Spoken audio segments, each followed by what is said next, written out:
national grassroots organization. She also served as a senior fellow 4 years later on Hillary's campaign.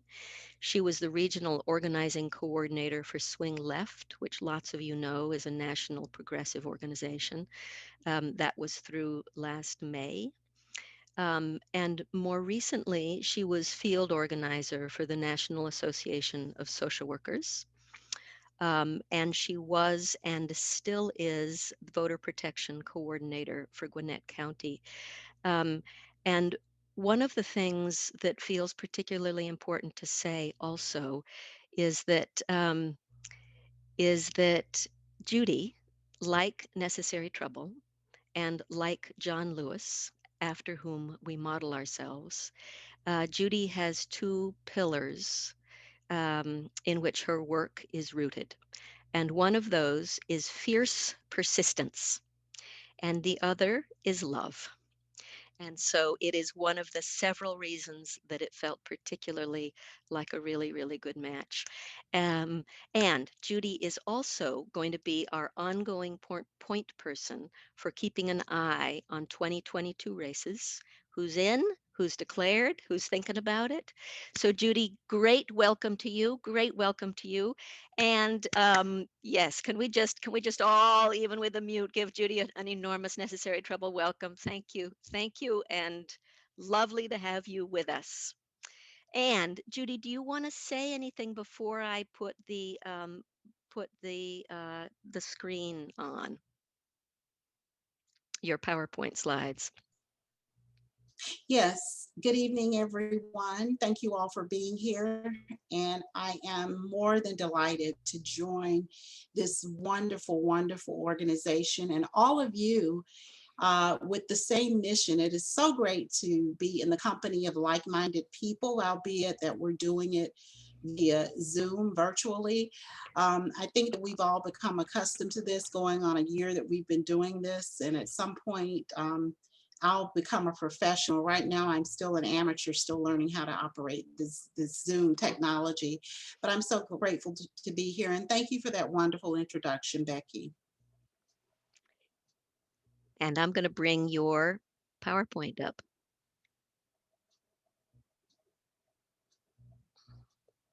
There we go. Okay, thank you. All right, and so we're going to start off by talking about the preview of the 2022 races, those that we know of, those that we heard some talk of, and those that we've heard that are considering. It's never too early, just coming off of what we have been able to accomplish in Georgia. I want to let you know that the nation is still looking at us, and those in the southern region are using us as their model and best practice. So it's never too not too early for us to be looking at races that are coming up in the next what about 21 months or so. So we took a look at some of those that the candidates that we know of, and we wanted to start off by sharing that with you. And of course, you may know Governor Kemp at the top, the highest level of state government. His term expires and will be coming up for reelection in 2022. He's the incumbent, and Candace Taylor is the challenger. She's also a Republican. And one of the things I wanted to point out here is, as we all know from coming off this last election cycle, the Republicans really, many of them have their heads on a swivel because Donald Trump still has so much of a say so going on as in leadership in that party, even though he's out of office currently. So with that said, his challenger, who's primarying him, Candace Taylor of his own party, we know that she's throwing her hat in the race. In terms of Democrats, we are looking to our own Stacey Abrams to forge into this race, but that has not been announced as of yet, so that's why you don't see that here. Next, the lieutenant governor, incumbent Jeff Duncan. We don't have anyone primarying him at this moment, but race comes up in 2022. Ma'am, my name is Jessica Mathis, and I'm from the Adapt, Georgia, and I'm here for the meeting. And are you going to be sending out all the recordings of the names of the candidates that we have on the slate for this year? Yes, we will, Jessica. We will absolutely be sending out what we know. Okay. Thanks so much. All right. Yes, thank you for that. Okay, so currently we don't have anyone running that we are aware of in the lieutenant governor slot. Next up is U.S. Senate, Raphael Warnock. Yay, we Georgia, we did it with Raphael Warnock and Ossoff. As you know, Senator Warnock was in what we call a jungle primary race because of the previous senator had retired, and then Kelly Loeffler was appointed by Governor Kemp to, and then we had Warnock, the race with Warnock on January the 5th. Warnock won. His time is up in 2022, and we have David Perdue has already filed with the FEC, indicating that he's considering running against Warnock. We also are looking at Doug Collins considering a race against Warnock as well. So keep that in mind for the U.S. Senate coming up in 2022. Secretary of State, Brad Raffensberger, we've got that coming up in 2022. Keeping eyes on him. He is also, as you know, been in the news a great deal as Georgia was looked at for recounts and recounts and recounts again. So he is in the same position, I would say, as Kemp is in terms of having his head looking on a swivel, because the Republicans are angry that he did not throw the race for Trump in Trump's favor. So for Secretary of State, we don't have, we may have a Democrat that's looking to come into that race. Consideration we're looking at right now may be Bee Nguyen.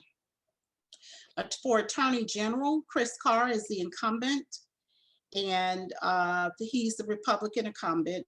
And one of the things I just want to point out is you look at this slide, what's in red, these folks are Republicans, and blue are Democrats. So we've got a lot of work to do when it comes to these races, and especially statewide, in really saying that Georgia has turned blue.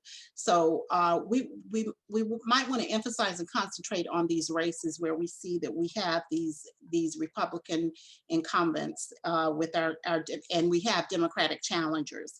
So let's see, Chris Carr, Attorney General. Currently, it looks like we have Charlie Bailey, that's a Democratic challenger, considering in the race for Attorney General. And then Agriculture Commissioner Gary Black is an incumbent, and Nikita Hemingway is a Democratic challenger that we know of. Insurance Commissioner John King is in an acting role currently. We do not have anyone that we can slate right now that has announced that they're going to run against him. Labor Commissioner Mark Butler is the incumbent, Republican incumbent.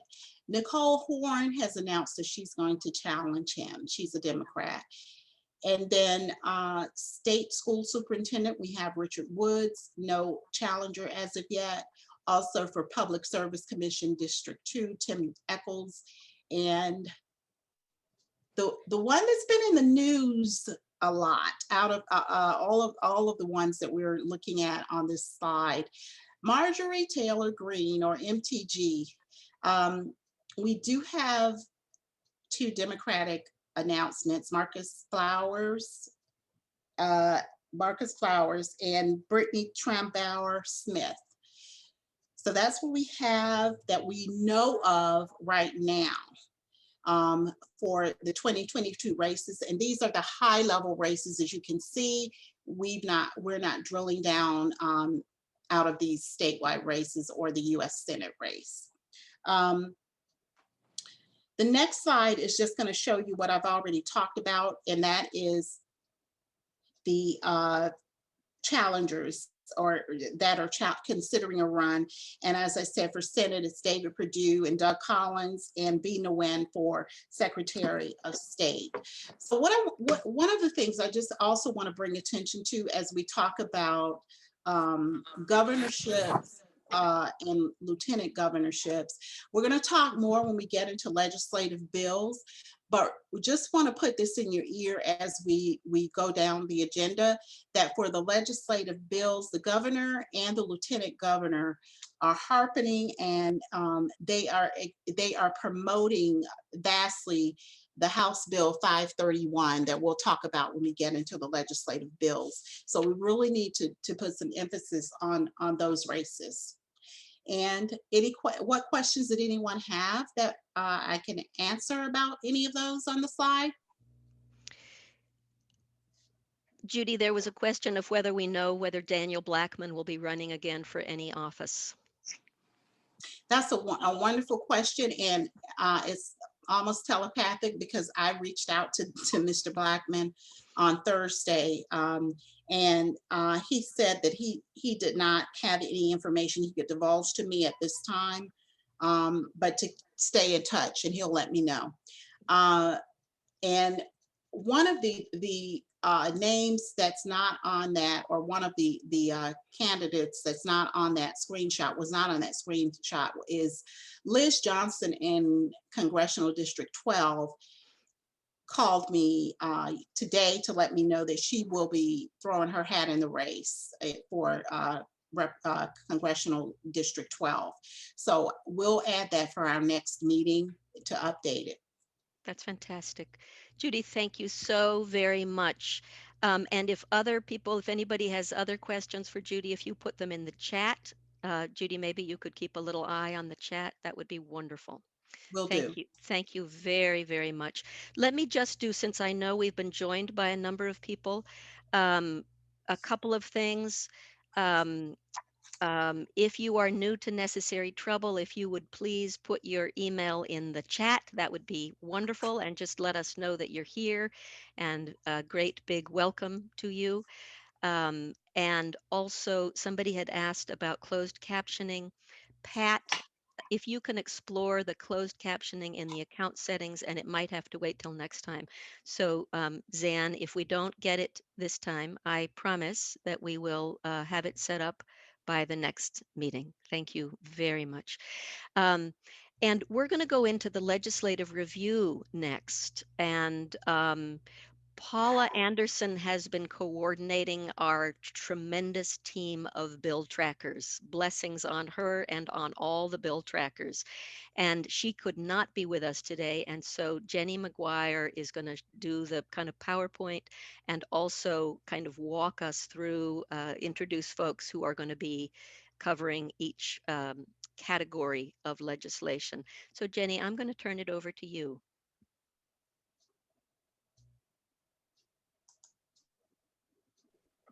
Thanks a lot, Becky. I'm just going to share my screen now, and everybody can see that. So welcome to the legislative review. These are some bills that you should be paying attention to, and keep an eye out for Necessary Trouble updates in your email inbox so that you can see what are the actions that can be taken, and you can see a summary of the PowerPoint slides that we're presenting today. So first up, I'm going to introduce Molly Perry, who's going to be talking about voting bills. And here we go. Molly, you can tell me when I need to transition. Okay. Hi, everybody. I'm not sure that I picked the right topic this year. If you've been in Necessary Trouble, you know that I've followed kind of a lot of legislation over the past couple legislative sessions. For some reason, I thought my job was going to get easier this year, but I think it's just as challenging. This first screen gives you kind of an overview of what's happening in the country. This is a map from the website of the Brennan Center for Justice. If you're familiar with them, they have tons of information on their website. But on February 8th, the Brennan Center published an analysis of more than 165 bills in 33 states that affect voting access. The majority of the proposals seek to limit or restrict vote by mail and impose stricter voter ID requirements. Obviously, we know all these are a response to the unfounded claims about 2020 election fraud. At this time, on February 8th, Georgia came in third of all states with 11 bills. Okay, next slide, Jenny. As of now, you can see there's quite an increase in bills in Georgia. We have now almost 70 pieces of legislation, with the vast majority being Republican bills purporting to cure problems with voter access and elections processes. Some address single issues, many are redundant. We'll likely see even more come down the pike. At this point, about half the bills attempt to address process improvement in local elections offices and remove discretion in local practices. Bills that impact voter access generally target vote by mail, including repealing no excuse vote by mail, requiring a photo ID with an application and a ballot, mailing applications only upon request, and banning or limiting drop boxes. So you can see we now have the 69 bills. 70% of them or thereabouts have been introduced by Republicans. The status of these bills, over on the right, I have some acronyms, abbreviations, but basically all the bills in the House have gone to the Special Committee on Elections Integrity. And all the bills in the Senate have gone to the Senate Ethics Committee on that side. Highlighted in red are the 6 bills that have actually begun to move. And I'm going to talk about those a little bit now. These are the ones that are out of the committee and sitting in the Rules Committee on the general calendar. The House Bill 270 specifies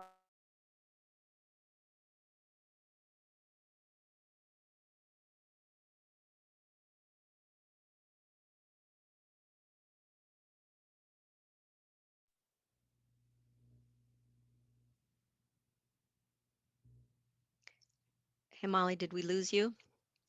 Becky, you sent people to breakout rooms. Oh, God. Jesus. That's incredible. I left my breakout room to tell you that. Thank you so much. I can't close it any faster. It's coming back. Jesus. We just need a little break. It's okay. Thank you for being good sports. Little They're comic coming relief. back. Oh, yeah. Is everybody back? I am. Significant that I've So- been, was I sent so out of the room? Everybody was sent. So We my got sent. my apologies. One of the reasons that Jenny is facilitating this is because I am setting up breakout rooms for later in the meeting. And apparently I touched the wrong button. I knew there were going to be a lot of moving parts this meeting. So welcome back, Molly. I thought people just thank didn't you. want to listen to me. There were too many bad voting bills. So I'm going to try really hard not to send everybody to breakout rooms again. Okay. So I think I know, someone told me I left off when I started talking about the 6 bills. Yes. But to kind of keep my section kind of short, I did want to highlight on the Senate bill side, the one introduced by Jen Jordan. If I am repeating myself, let me know. She is concerned about the timeframes for processing absentee ballots, and this bill would advance the time and require processing of absentee ballots without tabulation beginning the second Monday prior to election day. So that would try to get the results earlier, the final results earlier to the public. The Senate bills target some process improvements. Senate Bill 67, though, mandates submission of a photo ID with absentee ballot application if the voter doesn't have a state issued ID or driver's license. Okay, let's go to the second slide. I kind of am feeling rushed here. House Bill 531, like Judy mentioned, is the major concern at this point. And it is for regular observers of the General Assembly. It's representative of most legislation. It's reactive and political solution in lieu of data-driven longer-term study. It is wide-ranging to ensure uniformity and rigor in elections processes and security among counties and impose controls on election officials. It fails to assess potential impacts on voter populations. Now, if you're inclined to look at some of these committee hearings online, go to the legislative website. It just gives you all the information you'd ever want to know about what's happening. But the House Special Committee on Election Integrity is a new committee this year. The sponsor and committee chair is Barry Fleming from Columbia County. In case you know anybody in Columbia County who is one of his constituents and you want to get in touch with them about this, he was formerly the chair of one of the two House Judiciary Committees. The bill blindsided the public last week, and advocates also were late to the game and we were really anticipating a comprehensive bill on the Senate side, as announced by the Senate Majority Leader. That bill has not materialized yet. I just want to give you a little flavor of the committee hearing Friday. It was a day-long hearing involving virtual and in-person testimony, including several local elections officials from different parts of Georgia who took issue with parts of the bill. Fleming announced the bill is already being redrafted. It's incorporating at least 6 other bills and concerns, and and he plans to have the committee meet again tomorrow, because this thing is obviously on a fast track, but there's no publicly scheduled meeting information yet. So we'll keep an eye on that. And then finally, my last slide, the requirement for the copy of a photo ID to be included with your application or your ballot, if you don't have a state issued driver's license or ID, apparently addresses a problem that applies to 3% of registered voters in Georgia. I've estimated that to be about 232,000 people. It's no small amount, but when they were talking about it, 3%, they make 3% sound negligible, and they don't really, describe who those people are. So it appears there's a trade-off now between requiring additional ID information and removing the signature match requirement. We know what the difficulty with the signature match requirement is.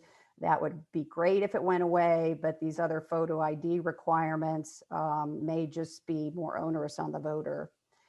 The time frame for submitting absentee ballot application is reduced from 6 months to 2.5 month period, with a deadline of 11 days prior to election day rather than the Friday before. This apparently addresses problems with the US mail. The bill also requires the Secretary of State to make absentee applications available online, but prohibits officials from mailing applications without requests, such as what DeKalb County and the Secretary of State did in last election cycle. Applications mailed by non-governmental organizations must use the Secretary of State's form with appropriate disclaimers. The bill also advances the period for issuing absentee ballots from about 45 days prior to 25 days prior to the election. So it also tightens that time frame for when they can be mailed out. However, the application or the bill clarifies that applications must be evaluated within 3 days and ballots sent out. I think that's a current requirement, but this is more clarifying. The bill uniformly limits advance voting days to non-holiday weekdays with one Saturday. That means no Sundays. It also regulates drop boxes to coincide with advance in-person voting days and hours, and requires ballot collection teams, I guess, so that one person can't, change ballots or something. As many of us know, line warming was a big part of the long lines during the primary last year, and this bill would prohibit offering of food and beverages to voters in line. In closing, given tomorrow is day 20 of the 40-day session, we can expect continuing developments and unexpected turns in the road. What is important is promoting understanding of and transparency in the voting process and maintaining confidence among voters. That's my closing, and I just want to put a pitch. If anyone wants to volunteer their time to help with these voting bills, I would accept any kind of help. Thanks. How do you get and do it, or what do you need to do? Hey, Jessica, we will follow up with you afterwards and figure out a way to plug you in, okay? Okay, No, perfect. We'd love your help. We'd love your help. Okay. We'd love it. And if anybody else is interested in helping, if they would put their name in the chat too, that would be fantastic.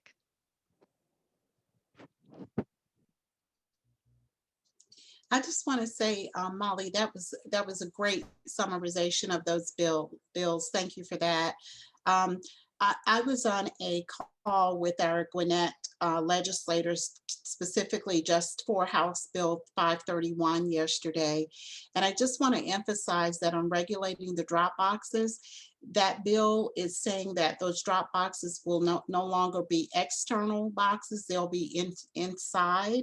And that means when the voting location closes, you'll have no access to those drop boxes. So I just want to be clear on what that means. And then the other part, one of the other things that jumped out at me during our meeting yesterday was there's going to be, it's proposed in this bill for sensitive information to be included on the outside of the absentee ballot envelopes. And that includes driver's license number or state ID number. And if you don't have that, then the last 4 digits of your social security number. So that just brings to mind that this is opening up the opportunity for much more identity theft by doing that. So I just wanted to emphasize those things that are included in that bill. Thank you again, Molly. Sure, and I just want to add one last comment. During the hearing on Friday, there were several local elections officials that testified, and they were not supporting the bringing of the drop boxes inside or limiting their use. So I think that's a particularly notable kind of development, that a lot of these elections folks know what it takes to make things work. And the committee heard them. Good, because it affects not only the Democrat constituents, but also it's going to affect the Republican constituency as well. Yeah.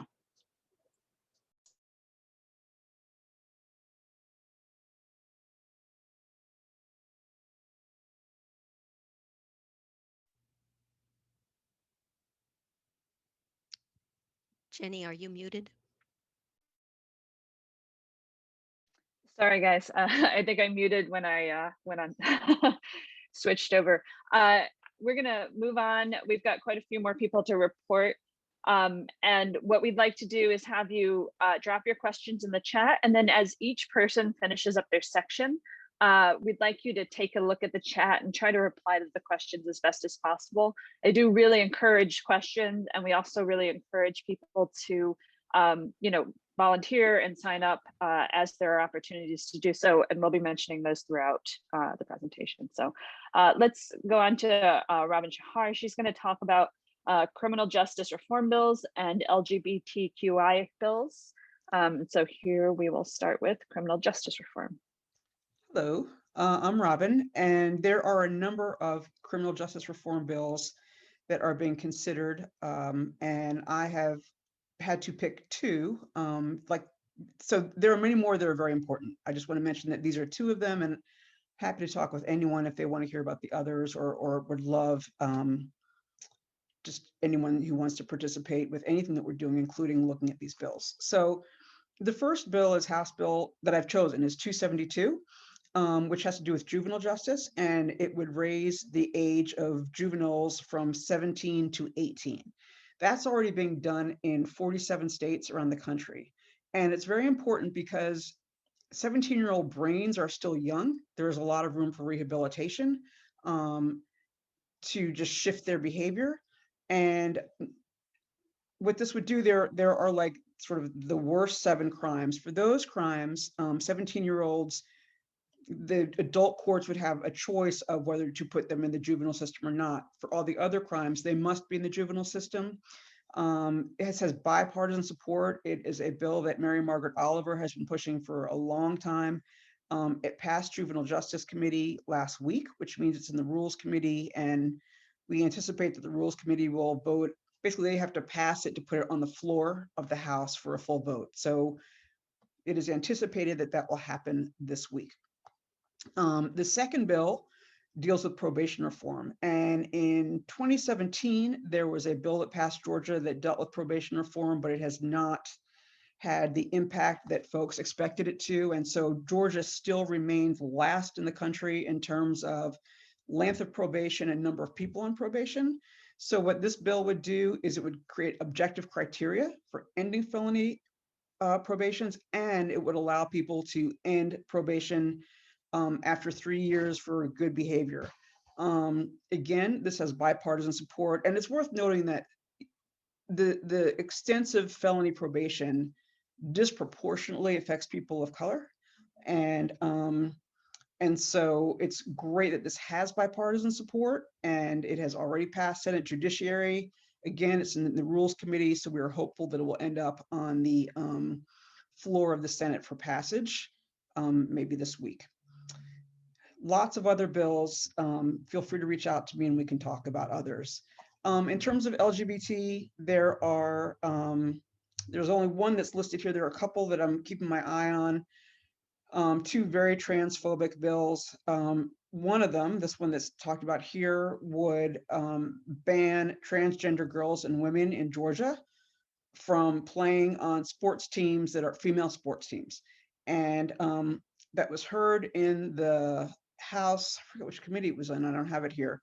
And it got a lot of opposition. It was, people who spoke talked about how cruel it was. And so it was held, and perhaps it will be rewritten. So I'm keeping an eye on that. There's another bill that would prohibit doctors from advising youth who are trans or trans questioning about gender affirmation medical options, just prohibit them from even discussing it. So that is also pending.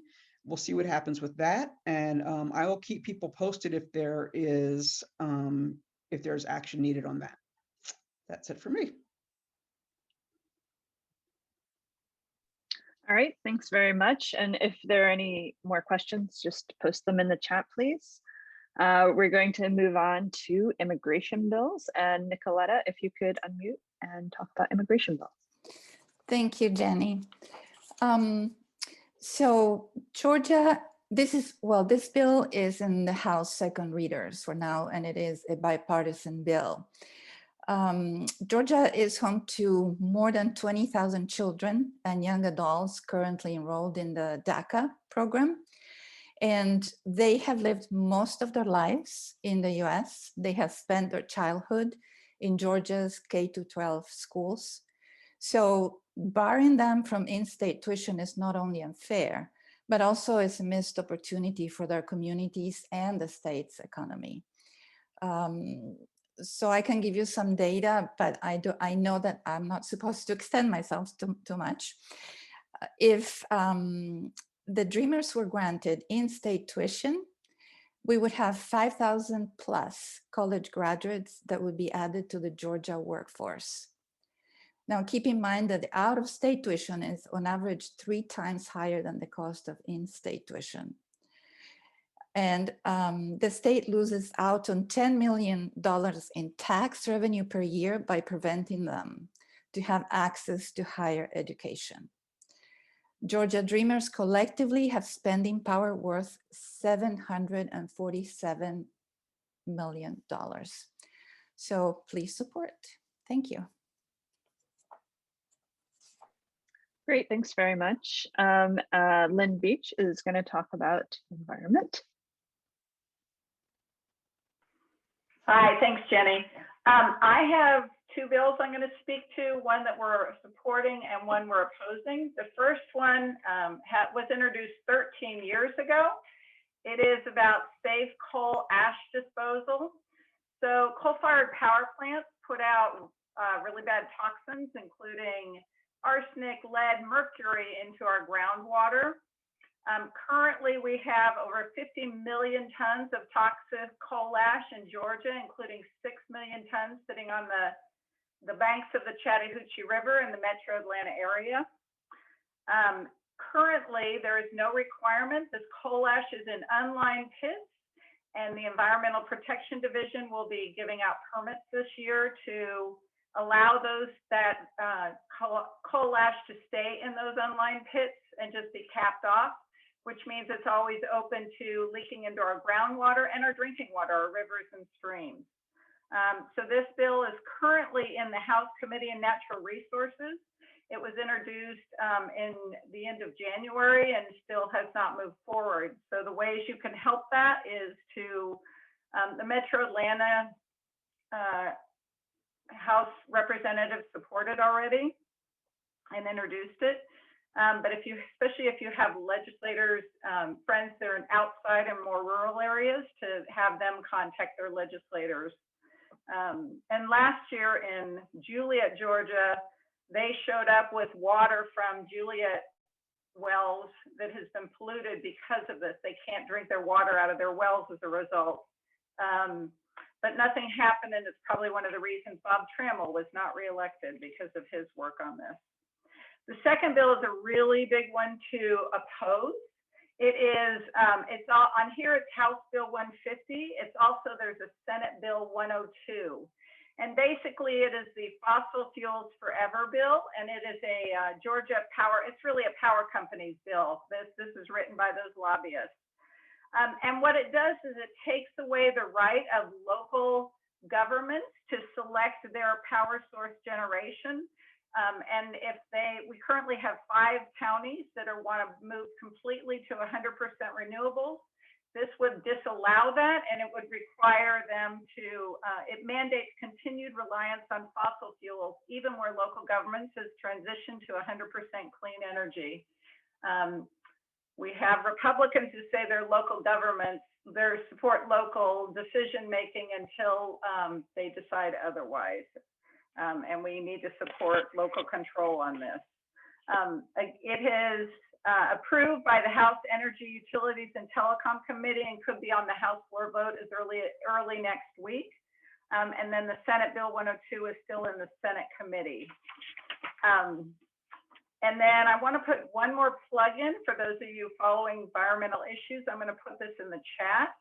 Georgia Water Coalition is a coalition of over 250 environmental organizations in Georgia, and they have a Capital Conservation Day. It's gone virtual this year, and you can sign up. It's Wednesday, March 3rd from 12 to 1:30.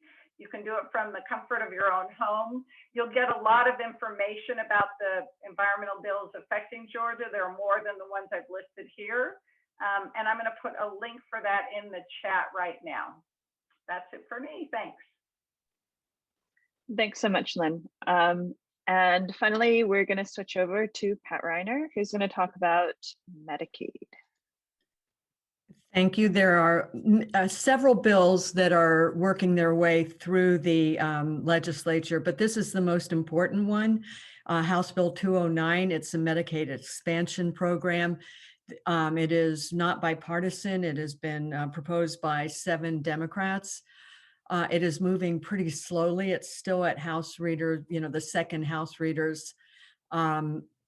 And it would just expand the Medicaid program here in Georgia, since we're one of the states that did not do that.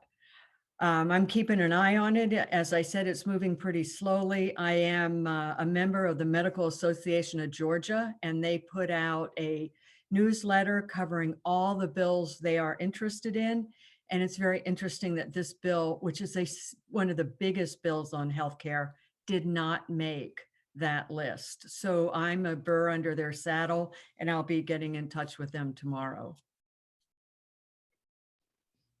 Great. Thanks very much. So with that, I'm going to hand it back over to Becky, and she'll take it from here. Beautiful. Jenny, thank you so much. Here are 2 things before we leave legislative bills altogether. Mary Lou, would you put 2 links in the chat?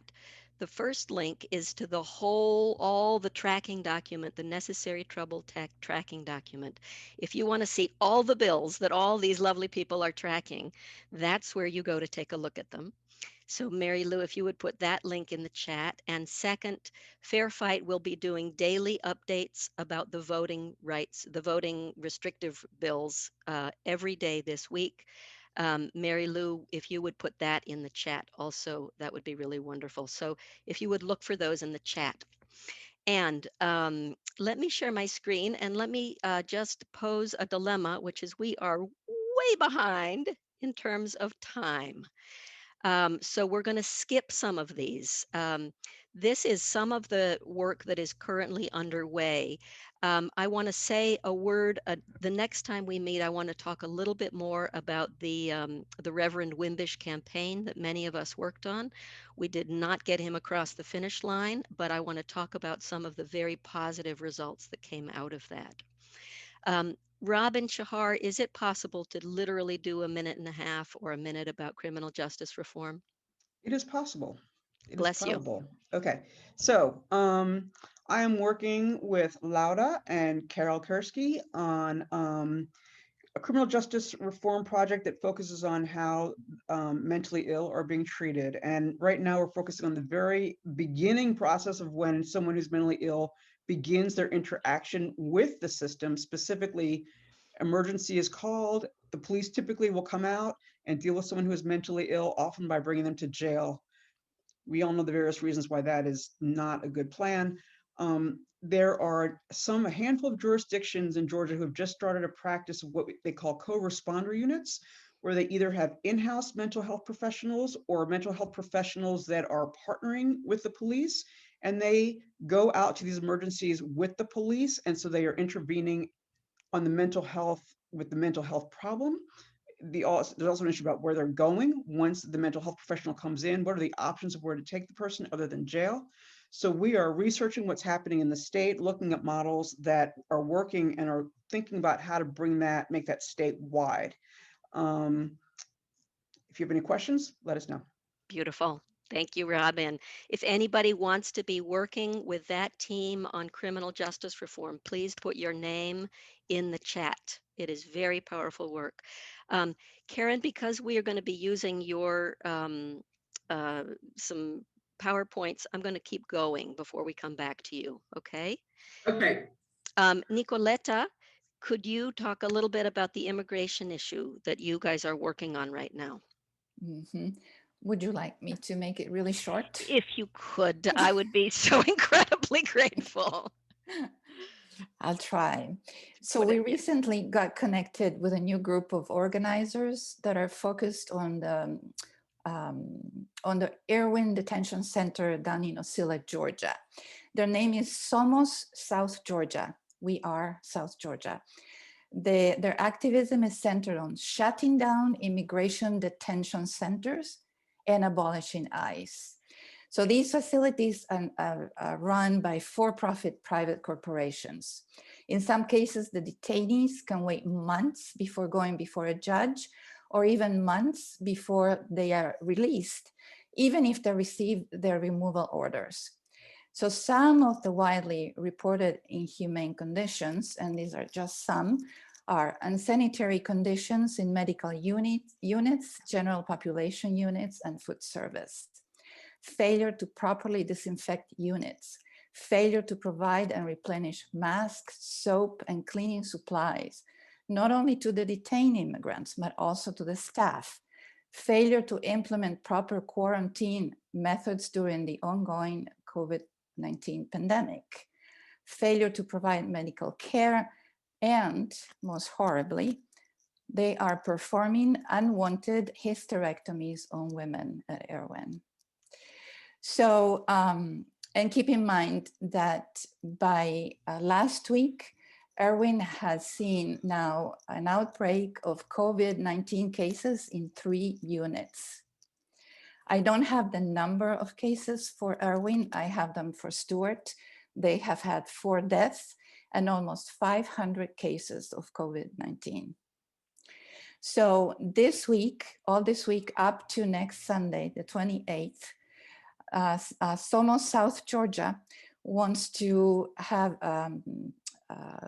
kind of 3 actions to appeal to elected officials to intervene and make their position clear on this, which is call. We have a list of 3 officials, so only 3 phone numbers.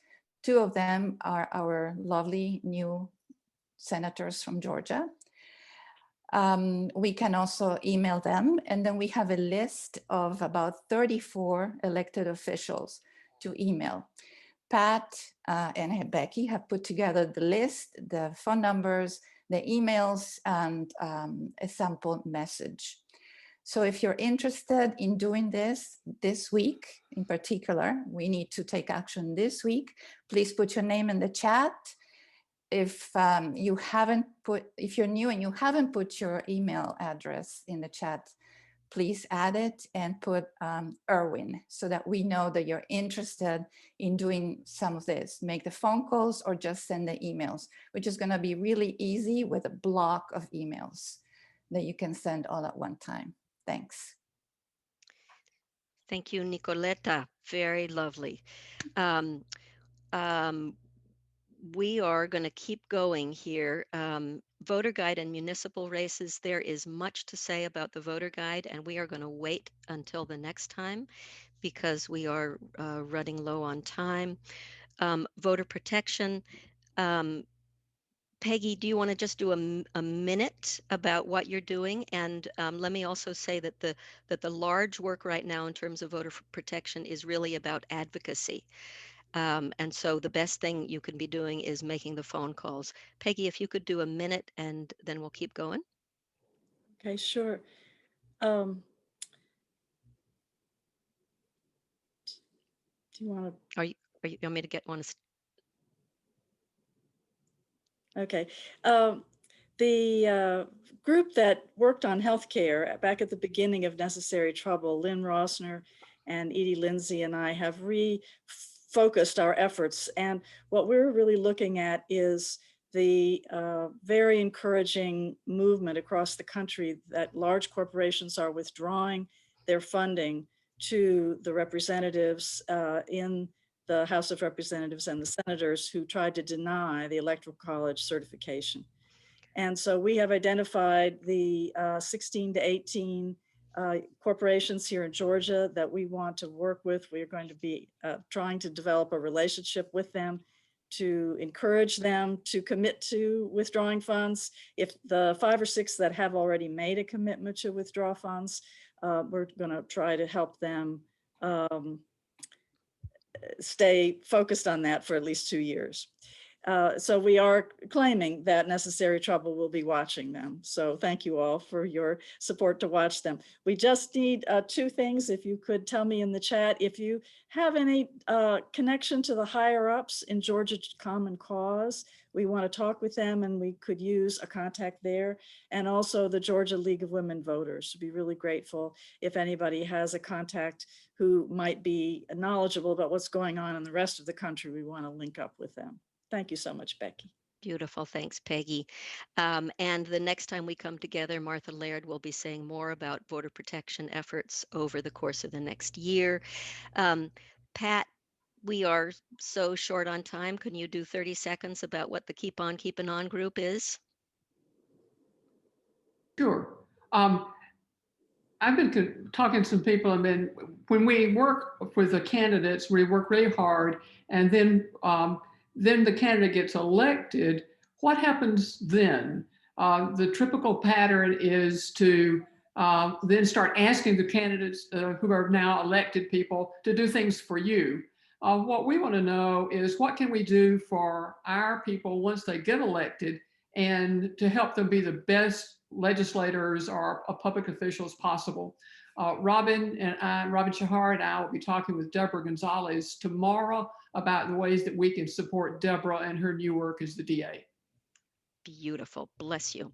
And if anybody is interested in that work, if you would put your name in the chat and we will follow up with you. Karen McCowan, I am going to share video again, and if you can do the little bit about redistricting, that would be great. Give me a minute to get your screens up, and here we go. You can actually basically skip this one. Bless you. Thank you. My gift to you. Thank you. So Fair Districts Georgia, many of you know, is an organization solely dedicated to redistricting reform, which takes place this year in 2021. States are lawfully required to draw new election maps every 10 years after the census is complete. This is not going on right now. It will be done in a special session, which will take place this fall. Normally the census is issued sometime in late spring, and the special session takes place in the summer. The census this year is late. The estimated release is actually September 30th. In order to meet residency requirements to run for offices, candidates have to live in their districts for a year. So there is going to be tremendous pressure to get this done by November. So this is going to go really fast. Republicans, of course, as we know, control the GGA. And so if we want a transparent process with public input and fairer maps for state and congressional districts, we are going to have to demand them from the public. Next slide, please. So we are asking people, Fair Districts Georgia is asking people to get involved. Basically, I won't say no matter what you want to do, but we have a wide range of activity, and we can use people with a broad range of skills. We are doing advocacy with legislators, contacting them by phone and email. We're writing postcards, which I know many people love to do. We have a media program that we're initiating, writing articles. We have a letters to the editor program and a social media program. We have an education program in which our representatives, give presentations, create and give presentations to the public, legislators, and the media. And we're also doing heavy research arm, mapping and data analysis arm, where we are doing, research about electoral results, and with the idea of the results of gerrymandering in Georgia for the last at least 20 years. We are having a town hall on March the 1st. at 7 p.m. I'm going to put the Eventbrite link in the chat. You can find out more about what we're doing. In the meantime, if you're interested in working with us, we've got, have contacts with some of you, but drop your name and your email in the chat and I will pick it up. Fabulous. Thank you, Thank Karen, you. so much. And let me just say that there are a few things that we are not talking about today. We're going to come back next time and talk about some of these areas of work in greater detail. We'll also talk about the DeKalb Dems next time and the Gwinnett Dems next time. There are a few other very targeted ways that we need some help. There's going to be a turbo vote train the trainer coming up, and that's about how to register people to vote online. If anybody would be willing to go to that train the trainer, if on Necessary Trouble's behalf, and then train the rest of us, if you would put your name in the chat. The local Georgia Indivisible is doing a actually terrific job of events where everybody together on Zoom does letters to the editor. If you would be willing to if you'd be interested or willing to go to that, that would be fantastic. Put your name in the chat with letters to the editor. If you would be willing to help us with calls, putting together calls to action, or with social media management, if you would put that in the chat and put your names, and those are all things that would help us just enormously. So thank you. Thank you to all, and thank you to all those folks who just reported out. And let me just say that in each of those categories, I know that there is a tremendous amount more we could talk about. And hopefully at our next session, we will do a deeper dive in each of those. So we are now going to change direction a little bit. And one of the reasons that I have been kind of driving the first half of this session so quickly is because we really wanted to spend a considerable amount of time on this next piece. And the next piece is really about Necessary Trouble 2021. Let me just say that Necessary Trouble is always shaped and co-created with its members. And so the areas that we work in are always the areas where people have an interest and where there is a willingness within the group for people to take leadership. It's very likely that a lot of the things you've heard today, we're going to keep working on, right? Redistricting, voter rights, criminal justice reform, and I'm also expecting that there might be more as we get additional members and people have areas that they really want to put effort and time, that those areas will also get included. But in addition, kind of above and below and around all those areas of work, there is a direction that that we are hoping will also be an overarching focus this year. And we want to invite you and ask you for your help in holding that focus. And that is the diversification of Necessary Trouble. And as we talk about this, I want to say a little bit about history and context so that we can all feel as though we're on the same page as we go forward. And this piece of our story really begins last summer. And it really begins with the murder of George Floyd and and all of the Black Lives Matter protests. And those efforts, just as they jolted the rest of the country, also jolted Necessary Trouble. In addition to participating as much as we could in the protests themselves, troublers were really jolted into wanting to learn as much as we could about systemic racism. And we created anti-racism study groups. We worked in learning pods and in dyads.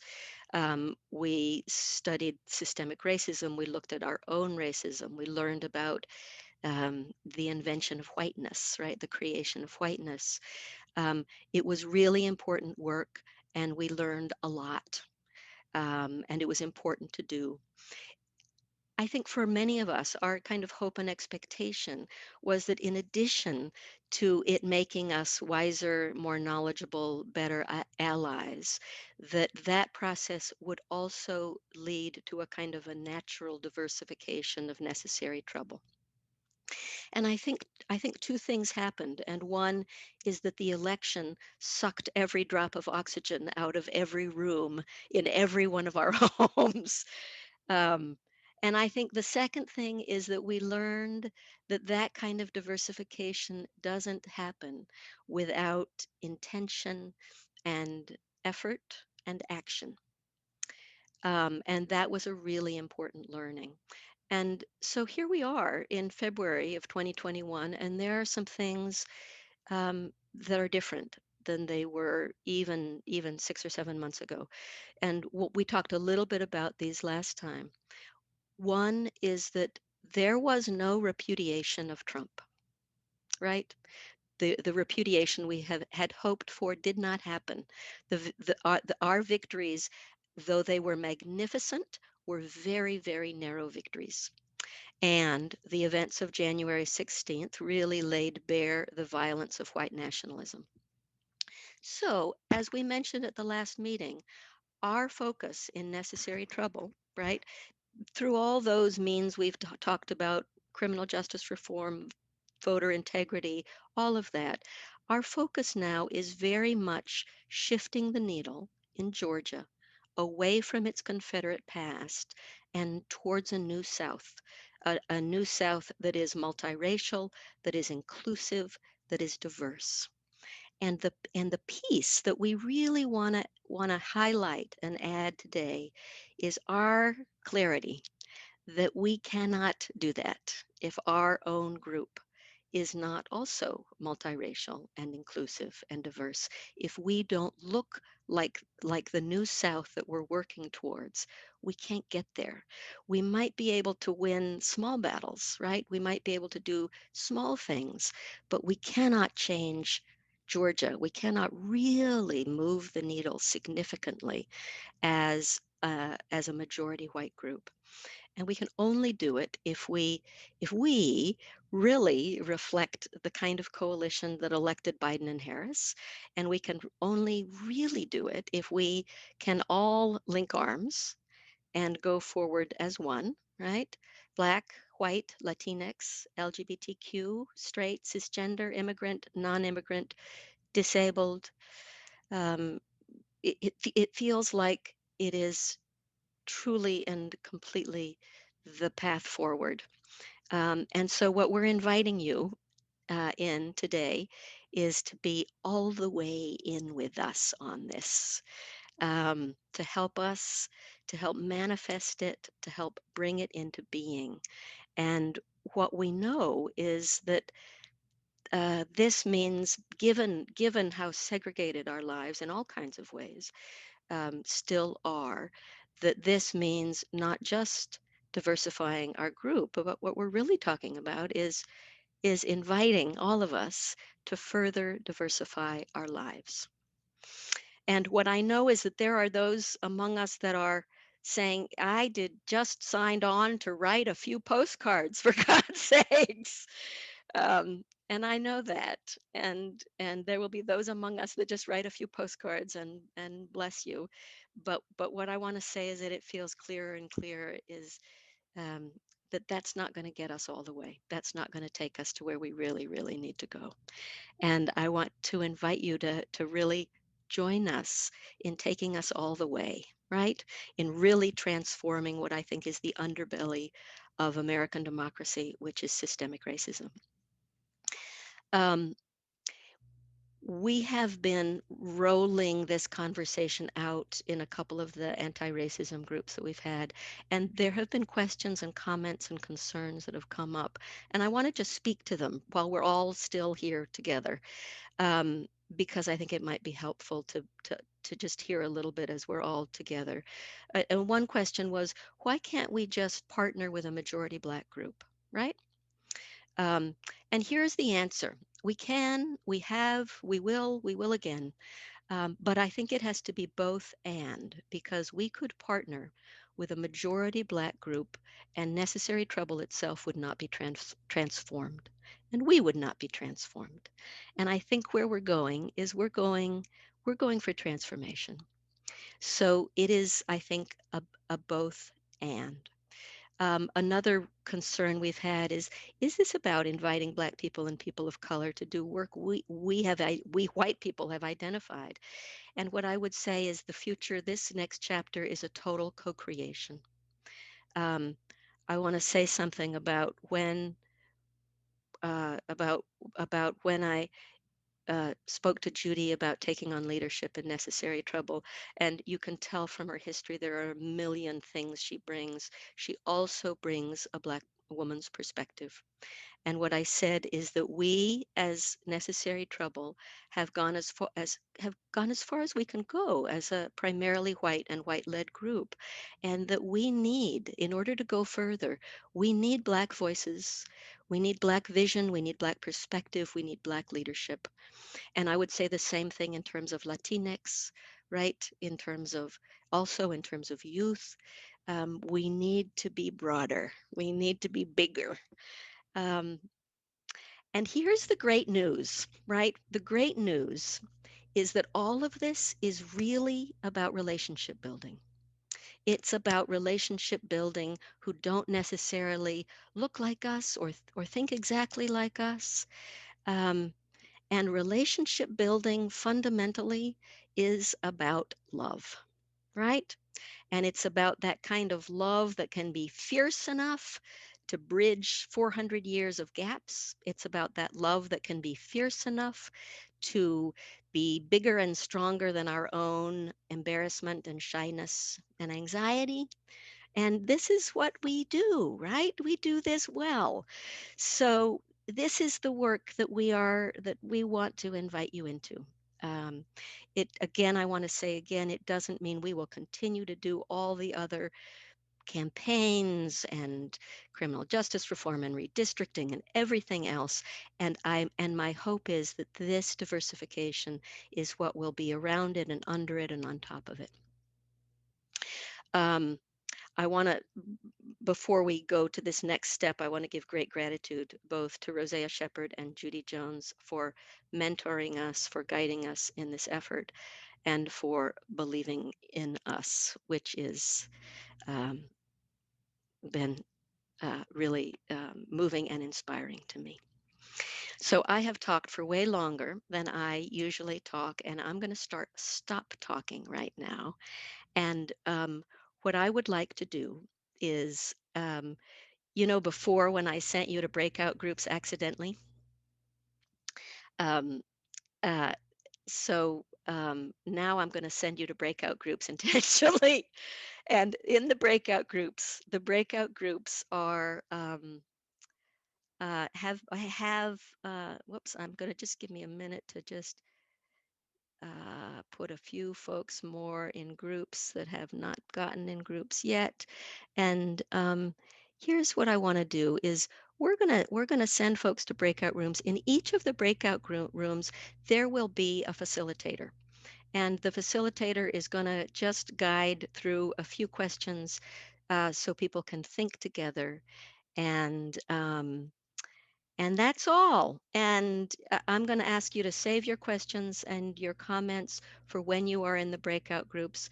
If you have, a lot of you have been in breakout groups, some of you talking about this already. If you have, don't sign off. We need you, right? We need you especially. So stick with us. Stick with us, and we're going to go into breakout rooms, and they will last about 25 minutes. So here you go, and we'll hope that we all get you into those rooms.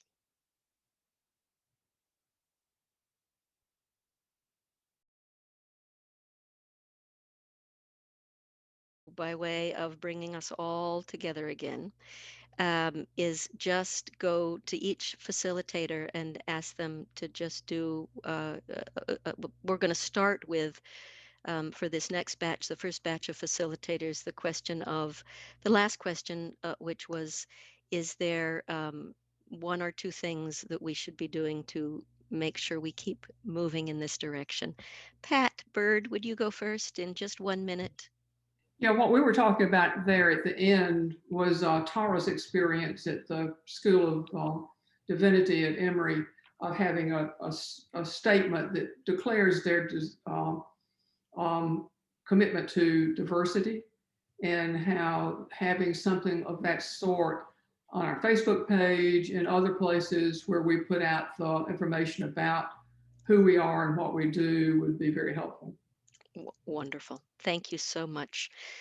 Robin Shahar, would you take just a minute and just talk about same question, how do we make sure we keep moving forward? Yeah. So our group was interesting. All of us have worked and or lived in environments that were racially diverse. We have found it difficult during COVID. Some of us are retired and or COVID and or moving here. And how do we reach out and diversify our lives? That was seen as a challenge. And we didn't really finish that conversation, so I don't have specifics to provide. Totally fine. Totally fine. Thank you. Martha Laird, will you go next? Sure. We sort of just barely got to the last question also, but one thing that happened as we were talking about the first question was different people got different ideas by listening to what other people had said. And that sort of came into the last one, that it could be helpful to periodically, we didn't talk about how often or anything, but periodically do a Zoom with several folks and share what we'd been doing and ideas we'd had, whether that would be in a Troubler meeting or outside. We didn't get to any specifics, but sharing with each other periodically could be helpful. Beautiful. Thank you. Thank you. Madeline, would you go next? No, Martha, at least you partially got to it, because we ran out of time because we were having such a great conversation over point one. But my group was really invested in, I would say, community building. And that's really thinking about how do we start sharing a meal together? I mean, in COVID times or post-COVID times, but how do we start building that community here that's sort of beyond the work in order to make it an inclusive space? And then the very real consideration of the space itself and how the meeting becomes accessible as we move post-COVID to various people living in various places. Wonderful. Thank you very much. Mary Lou, would you go next?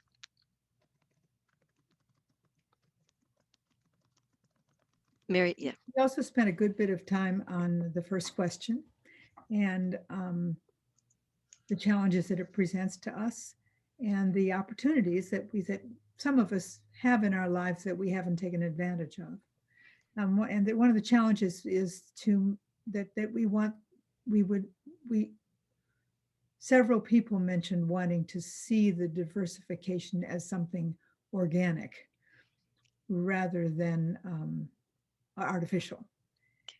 And so mostly what we came up was that it's something in us and something where we have to have courage and energy to reach out and make opportunities, create them in ways that we might not even know about yet, and then take advantage of those ways. Beautiful. Thank you, Mary Lou. Jenny, would you go next? Yeah, we also very briefly touched on the second question. We spent a lot of time thinking about and talking about the language around how do we invite people in, the idea of reconnecting with past friends and colleagues who we've lost touch with in part because of quarantine and pandemic, and the need to connect over having common ideals and common interests and common needs, and the need to include diverse voices in what we're doing going forward. And so there was a lot of discussion around what is the language that we use and what is the perspective that we use going forward with these invitations. But also, I'll say a lot of enthusiasm. Everyone, I think, recognizes this is what we need to do going forward. So Lovely, lovely, wonderful. Thank you. And either Judy or Rosea, would whichever one of you would like report out just on what feels most important to say from your group's conversation.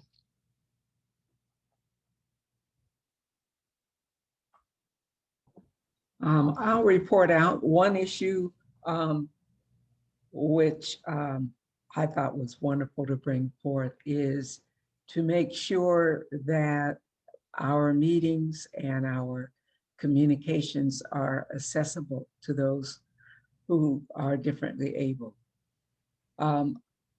Another item that came up to help us move forward in this endeavor is to actually specifically take on projects that specifically deal with racial minorities, Latinx, African Americans, Pacific Islanders, folks with disabilities, etc.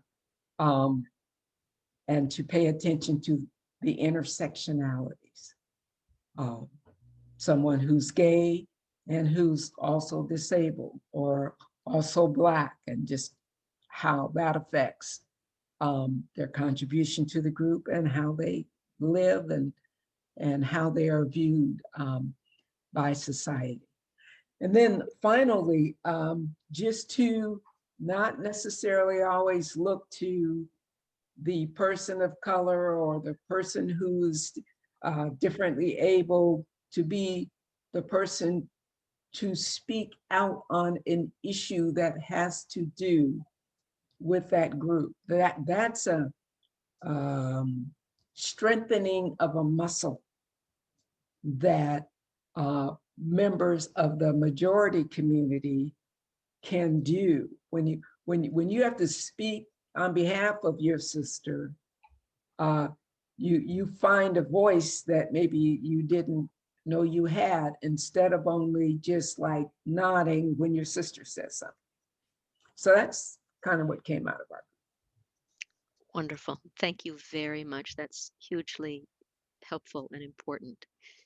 Nicoletta, what feels important to say about your conversation with Laura, the wonderful Laura? Yes. First, that it was wonderful to meet her. I am, although I am Italian, really by adoption, I am a Latina, as we are called in the States, really, when we are from either from Mexico or Central America or South America. I grew up in Argentina, and so by adoption, I'm Latina too. And as happens when two Latinas get together, we just talked and talked and talked and talked and ran out of time. And I just hope that Laura will continue with us. It would be wonderful. And personally, I think it's all about relationship and community building. And that's a challenge I have, just because of the kind of personality I have, which is I have trouble making friendships. I have a very small group of friends, and this will encourage me to reach out, to stop being so. I think it's really fear that keeps us back sometimes. And so this was very, very good for me, and very nice too. So thank you. Wonderful, wonderful. Mm-hmm. Thank you, thank you, thank you.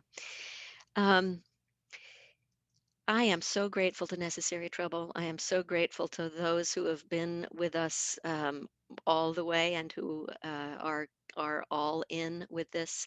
I'm also so grateful to the newcomers. I am very aware that the newcomers have been dropped right into the middle of our process. And so this is who we are. We ain't hiding nothing. We are vulnerable, we are fallible, and we are aiming our hearts in the right direction. So my gratitude also to the newcomers. Um, and we will be following up on as much of this as we can. We're going to be thinking about this. We're going to be thinking about all the things that have been raised and all the ways that people have described keeping this moving.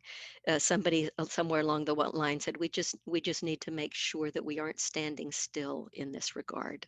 And so we'll hopefully figure out some ways to continue to support and encourage each other and hold ourselves accountable. Um, Before we move to when our next meeting date is, I want Michelle Truxillo to sing a song with us, which is what many of us wait for through these meetings. Michelle, will you unmute yourself? Yes.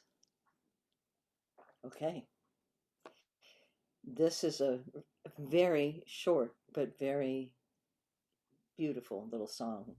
I'm going to read the words to you first. This is the moment. Put down what you're holding. Everything is changing. Listen to the wind. And when you hear it, you don't have to fear it. Now is the time for healing everything you love. And after I sing it, maybe the group could mute themselves, even though I'd love to hear everybody. It would sound like a cacophony of voices.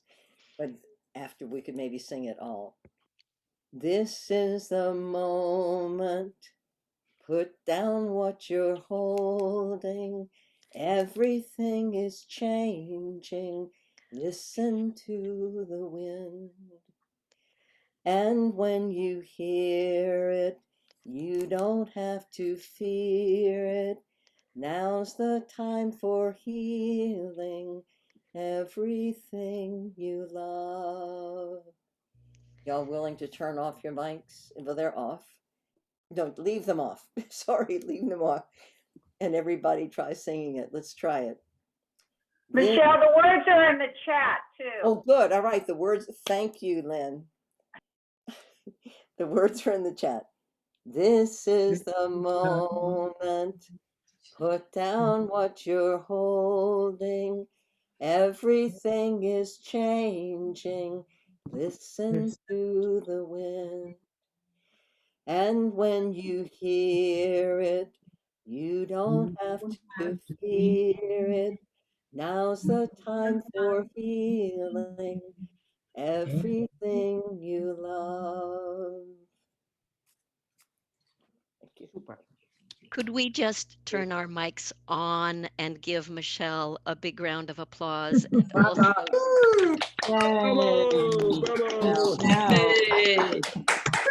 Thank you. Thank you, Michelle. Thank you. Yay! Yay! Michelle. And Yay. here's the last thing is our next meeting date is Sunday, March 21st. Sunday, March 21st. That's right. Sunday, March 21st, also at 4 o'clock. And if anybody is new to the Troublers and has not put your email in the list, please do it because we would love to hold on to every single one of you. I'm gonna put it in the email again, in the chat again, just to make sure y'all got it. You got it. Thank you so much. We will not lose it.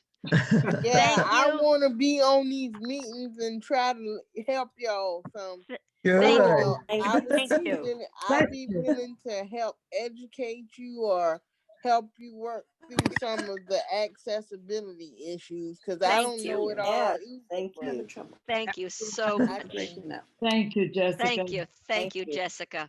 We will look forward to having you with us. We appreciate it. That's okay. We're all in this fight together. Yes, we are. Yes, we are. Yes, we are. Thank you to all. all you guys. appreciate your All right. enthusiasm coming in this first meeting. That is so awesome. Thank you. Yes. Thank you. Yes. Thanks to all of our new people, we love you. Come back. Thanks to all of our longstanding people, we love you. And come back. And here we go forward together. Love all Yes. around. Bye-bye. Bye. Thanks, Becky. Bye. Adiós.